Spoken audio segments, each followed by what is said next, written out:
7 городов, которых, если верить учебникам, как будто бы и не должно было существовать. Город, окруженный стенами в 4 раза длиннее Великой Китайской стены и стертый с лица земли всего за несколько дней. Пустыня, в которой стоит больше 200 пирамид, а о ней почти никто никогда не слышал. И 11 храмов, вырезанных из цельной скалы сверху вниз. Они ждут вас в самом конце, и это, пожалуй, самое невероятное, что вообще создавал человек. Мы с детства привыкли думать, что великие древние цивилизации — это Египет, Рим, Греция, Месопотамия. Что все великое рождалось где угодно, но только не в Африке южнее Сахары. Но под красной пылью этого континента спрятаны города, которые ломают эту привычную картину мира на куски. Города с университетами, обсерваториями, многоэтажной торговлей через полмира и инженерией, до которой Европе еще предстояло дорасти. О большинстве из них вы, скорее всего, не услышите ни на одном школьном уроке. И сегодня мы это исправим. 7 древних городов Африки, которые переписывают историю. Досмотрите до конца, потому что чем дальше, тем невероятнее. Начнем там, где золотые пески Сахары встречаются с великой рекой Нигер. Здесь стоит Тимбукту, город, само имя которого на Западе веками было синонимом «края света», место на самой границе реальности и легенды. Европейцы рассказывали о нем как о городе, где крыши покрыты золотом, но почти никто из них не возвращался, чтобы это подтвердить. Сегодня Тимбукту — это глинобитные стены цвета теплой охры, низкие дома и башни, которые будто бы вырастают прямо из песка под палящим солнцем. Но представьте этот же город в XIV веке, и перед вами один из богатейших и образованнейших центров всей планеты. Через Тимбукту текло золото Великой империи Мали, той самой, чей правитель Манса Муса по дороге в Мекку раздал в Каире столько золота, что его цена в Египте рухнула и не могла восстановиться больше 10 лет. Один человек своей щедростью обрушил экономику целого региона, просто проездом. Но настоящим сокровищем города было не золото, а знание. Вокруг мечети Санкоре вырос один из старейших университетов мира, где, по оценкам, одновременно училось до 25 тысяч студентов. Они съезжались со всего исламского мира изучать астрономию, право, медицину и математику. А главным наследием Тимбукту стали рукописи. Их около 400 тысяч. Настоящие книги с расчетами движения планет, с описаниями хирургических операций, с трактатами по этике и торговому праву. И все это писалось в те самые века, когда Европа уверенно называла Африку южнее Сахары континентом без письменности и без истории. Здесь вычисляли орбиты звезд тогда, когда о здешних жителях говорили, что они не способны даже записать собственное имя. Официальная наука сегодня все это признает. Она просто рассказывает об этом очень-очень тихо. Поднимемся немного вверх по течению и окажемся в Дженне, городе, который в буквальном смысле слеплен из земли руками его жителей. В самом сердце Дженне стоит Великая мечеть, самое большое глинобитное здание на всей земле. Метровой толщины стены, 3 массивные остроконечные башни, и из всей кладки во все стороны торчат деревянные балки, отчего здание похоже на огромное живое существо, ощетинившееся иглами. Но эти балки вовсе не украшение и не каприз архитектора. Глина боится дождя, и поэтому раз в год весь город выходит на большой праздник. Тысячи людей замешивают свежую глину, забираются по этим самым балкам, как по строительным лесам, и под барабаны, песни и общий шум заново обмазывают всю мечеть руками. Здание живо ровно до тех пор, пока жив и един народ, который за ним ухаживает. Архитектура, которую буквально нужно любить, чтобы она не растаяла под дождем. Но по-настоящему историю переписывает то, что лежит рядом, под слоем земли. Соседнее городище Дженна-Дженна было заселено уже к 250 году до нашей эры. Это один из древнейших известных городов всей Африки южнее Сахары. Долгое время в науке господствовала уверенность. Настоящие города в этих краях появились только вместе с арабскими купцами, пришедшими с севера. Раскопки разнесли эту идею в пыль. Оказалось, что большой многолюдный торговый город стоял здесь почти за 1500 лет до прихода арабов, и вырос он сам, без всякого внешнего цивилизатора. Учебники пришлось переписывать, и снова мелким шрифтом, без шума и громких заголовков. А теперь то, с чего я начал этот рассказ, и во что труднее всего поверить. На юге современной Нигерии когда-то стоял могущественный город-государство Бенин, окруженный системой стен и рвов такого масштаба, что цифры просто отказываются укладываться в голове. Авторитетная книга рекордов Гиннесса в свое время назвала эти укрепления крупнейшим земляным сооружением, созданным руками человека до изобретения машин. По оценкам исследователей, общая длина всех валов и рвов вокруг самого города и сотен окружавших его поселений доходила до многих тысяч километров. Если сложить их вместе, эти стены были примерно в 4 раза длиннее Великой Китайской стены, а грунта на них ушло примерно в 100 раз больше, чем камня, на знаменитую пирамиду Хеопса. Только вдумайтесь в это сравнение. Внутренние валы поднимались в высоту до 17-18 метров, ров шел у их подножия, а в сам город вели 9 укрепленных ворот, которые на ночь запирались. Это была не деревня и не крепость. Это была колоссальная, продуманная инженерная система, на которую ушли столетия труда. А теперь самое горькое. В 1897 году британская карательная экспедиция вошла в Бенин, захватила его и сожгла. Дворцы и всемирно известные бенинские бронзовые рельефы – тончайшее литье, которое сегодня хранится в лучших музеях мира, были разграблены буквально за несколько дней, а сами валы, простоявшие сотни лет, уже в 20 веке постепенно растащили на строительный материал, застроили и сравняли. Крупнейшее рукотворное земляное сооружение в истории планеты исчезло почти бесследно, так что сегодня большинство людей даже не подозревает, что оно вообще когда-либо существовало.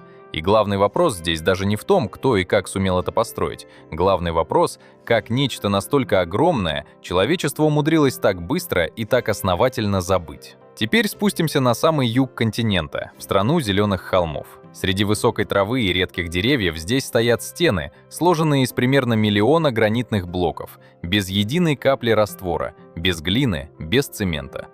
Просто камень на камень, но настолько плотно и точно подогнанный, что между блоками невозможно просунуть даже лезвие ножа. Это Великий Зимбабве, крупнейшее каменное сооружение Древней Африки южнее Сахары, давшее свое имя целой современной стране. Город рос и процветал примерно с XI по XV век и был столицей богатого и сильного государства, контролировавшего торговлю золотом и слоновой костью. Его сердце, так называемая Большая ограда, это исполинская круглая стена высотой до 11 метров и длиной около 250 метров по периметру, верх которой украшен каменным узором елочкой. Внутри нее стоит загадочная коническая башня из сплошного камня, похожая на гигантский колос или зернохранилище, и ее точное назначение археологи не могут разгадать до сих пор. В руинах находили осколки китайского фарфора, арабские стеклянные бусы и монеты, немые свидетельства того, что отсюда вели торговлю буквально через полмира, до самого побережья Индийского океана.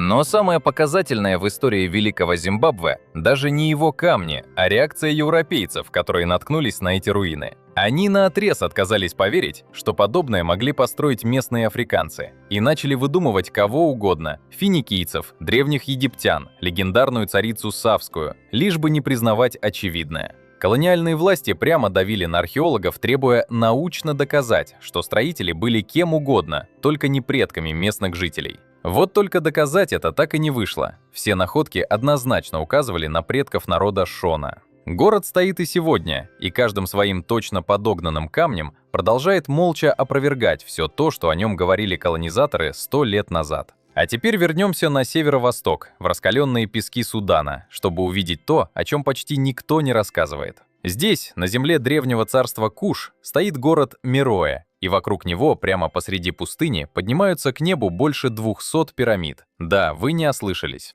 В Судане пирамид больше, чем во всем Египте, почти вдвое. Просто они другие, меньше по размеру, заметно круче и острее по углу наклона, тесно стоящие друг к другу целыми полями. Под ними покоятся цари и царицы Куша, в том числе могущественные правительницы-воительницы, которых называли кандаке, и которые лично водили армии в бой против Рима. Это была развитая, сильная цивилизация. Здесь выплавляли железо в таких масштабах, что Мероэ иногда называют Бирмингемом Древней Африки. Здесь была своя собственная письменность, свои боги, свои храмы. И вот один эпизод, после которого на эти пирамиды смотришь совсем иначе. В В 30-х годах XIX века итальянский авантюрист и кладоискатель по имени Джузеппе Ферлини в поисках золота начал попросту сносить верхушки этих древних пирамид взрывами и кирками. Он действительно нашел сокровища, золотые украшения царицы, и тем самым лишь раззадорил других охотников за золотом. Десятки уникальных пирамид, простоявших более 2000 лет, были обезглавлены и изуродованы за считанные годы. Целое поле памятников великой цивилизации искалечили ради нескольких горстей золота, и об этом почти не вспоминают. Поднимемся еще выше, на Нагорье Эфиопии, в город, который когда-то на равных разговаривал с Римом и Персией. Это Аксум, столица одной из самых могущественных империй древнего мира, той, что чеканила собственную золотую монету тогда, когда на это были способны лишь считанные державы планеты. Над Аксумом и сегодня возвышаются стелы, гигантские монолитные обелиски, вырезанные из цельных кусков гранита. Самые большие из них поражают воображение. Их поверхность обработана так, что издалека стела похожа на многоэтажную каменную башню с вырезанными окнами и дверью. А теперь представьте инженерную задачу – установить вертикально цельный каменный столб весом в сотни тонн, без кранов, без стальных тросов, силами людей и животных.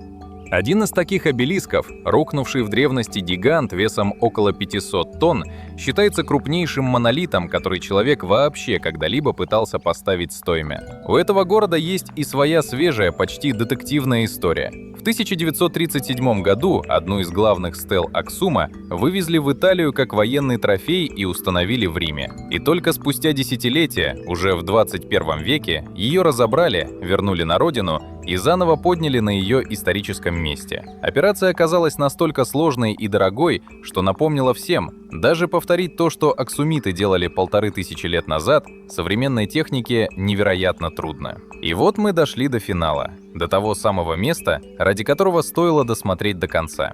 Все еще в горах Эфиопии, в городе Лалибела, находится то, что многие без преувеличения называют «восьмым чудом света». 11 христианских храмов, и каждый из них вырезан из одной единственной цельной скалы. Вдумайтесь, это не здания, сложенные из блоков, это монолиты, из которых убрали все лишнее. Древние мастера не складывали стены вверх, наоборот, они шли сверху вниз. Сначала вырубали в скальном массиве глубокие траншеи, отделяя гигантский каменный куб от породы, а затем терпеливо, год за годом, выбирали камень изнутри, вытесывая окна, колонны, своды, арки и лестницы. Самый знаменитый из них, храм Святого Георгия, имеет форму идеального креста и при взгляде сверху буквально вырастает из земли, как высеченное в камне видение. Все это, по преданию, было создано в XII-XIII веке, и легенды говорят, что днем работали люди, а ночью — ангелы, иначе объяснить такую точность и скорость казалось невозможным. Но самое поразительное в Лалибеле то, что это не музей и не мертвые руины. Уже больше 8 веков сюда не прекращается поток паломников. В этих скальных храмах идут службы, горят свечи, звучат песнопения. Живой, действующий город-храм, целиком вырезанный из горы руками людей, которым, если верить старым учебникам, нечего было предложить истории. 7 городов. Университет в песках Сахары и живая глиняная мечеть. Стены длиннее Великой Китайской и поля пирамид в Суданской пустыне. Каменная столица, которую отказывались признавать. Империя, ставившая 500-тонные обелиски. И 11 храмов, вырезанных из цельной скалы. Все это построили люди, чью историю веками старательно не договаривали. Эти города не просто дополняют учебники, они заставляют переписывать саму карту того, где и кем создавалась великая цивилизация. И если вам сегодня рассказали хотя бы об одном из них впервые, значит, стоит задать себе вопрос: а что еще нам забыли рассказать? Напишите в комментариях, какой из этих 7 городов поразил вас сильнее всего. Подпишитесь, чтобы не пропустить следующие истории, которых нет в школьной программе. И до встречи в следующем путешествии.